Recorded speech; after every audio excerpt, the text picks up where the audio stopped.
Hi everyone, I hope everyone is doing well. I want to tell you about this really cool add-on that I started using thanks to Eliza called Pear Deck.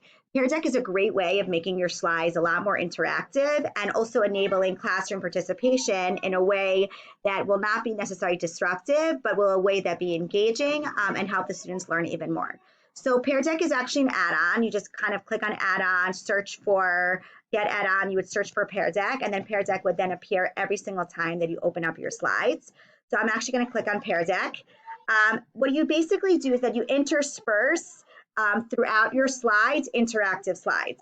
So you will notice this is a do now slide that as soon as the students kind of log in, they're going to have to either write or draw on this slide. I also gave them yes or no questions that I kind of prompt them throughout.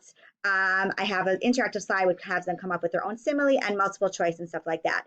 I'm going to run through what it looks like, but I want to just quickly show you where you actually find these templates. If you want to kind of click on the Pear Deck, if you go onto the template library, these are different templates that you choose from. You double click on it and it automatically goes into your lesson.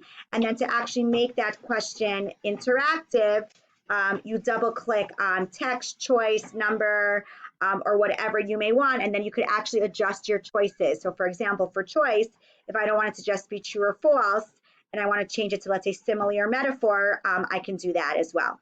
But let me just show you what it looks like. So you're going to start the lesson. The only, I would say, downside is normally I would have sent these slides to the students in advance to not waste time during class, but each lesson is actually a different passcode. So you just have to waste a little bit of time. I would say it took about 2 minutes for the kids to always log in. I looked to see how many kids were logged into my Zoom session to know how many students to wait to get logged in. So I'm going to click instructor-based activity. Okay. It's going to launch the presentation. Okay.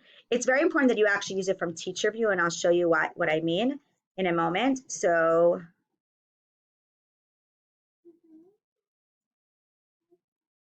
okay, so this is the code that's gonna, at this point, I usually share my screen with the students so they can see the code. So I'm actually going to go into Internet Explorer. Okay, so I'm gonna go to joinpz.com. And so this way I'm actually gonna be doing as a student. So you can see what it looks like. So it's YRYGX. Okay. The students are on, I'm gonna actually go through my other email because you're gonna see why it's important. The students then, okay, now, then on their end, they actually are on the same slide, whatever slide I have on my view, they have on their view. So if you notice that first slide is asking them a question. So I could say, okay, as everyone's logging in, answer that do now. And they can draw or whatever. And then if I look at my presenter view, okay, so I actually see what all the students are writing. And if I actually click, I should be able to hover over it and it should show me, I guess for some reason it's not, generally it will show me what they wrote. So what's very important, what's very cool is if I open up the roster, it shows me who joins, what mood they're in, and then if they shows me that they've kind of been inactive. Okay, so I'm gonna all right, so I asked them what the difference between figurative and literal language is. Okay, I can show my responses. I could show the responses or hide the responses. At this point, I may choose to share my screen with the students so they can see the different responses. In general, I actually stopped sharing the screen at this certain point because there was no need because the students had the screens on their own. Okay, so then I'm going to continue teaching my lesson. On the students' end, they're on the same screen that I'm on. For some reason, when it's Internet Explorer, it doesn't work as well. Okay, and now I have my first interactive question. So so if you notice on the left-hand side, those are my notes that I actually wrote to myself. The students don't see it, but I actually see it. So it's a way of me kind of remembering what my simile that I came up with. And I'm telling them that they're supposed to write whether or not they think this sentence is a simile. Okay, so on the students' end, they're gonna write, let's say, yes. Okay, and then on my end, if I click show responses, I can see that, here we go, it shows me that Ricky Kurtz has written yes. Okay, so I'm going to continue scrolling through. Okay, here's my next question. Okay, and I see,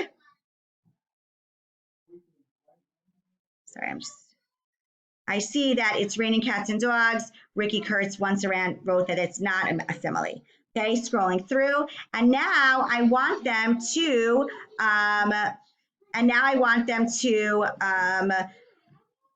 write their own simile. Okay, so this is actually what's very cool. So he was as sweet as honey. Okay, so what's very cool is that I actually can see what each student is writing. And the reason why that actually turned out very cool is, let's say in my B class where I had like 30 something kids, at this point I shared my screen and the students all were able to see what the different similes that everyone wrote, and we kind of discussed it. One person actually had used as, and it was not a simile, and I used that for an example. I then can continue to teach about metaphors, and now I have a different prompt. Is this a simile or a metaphor?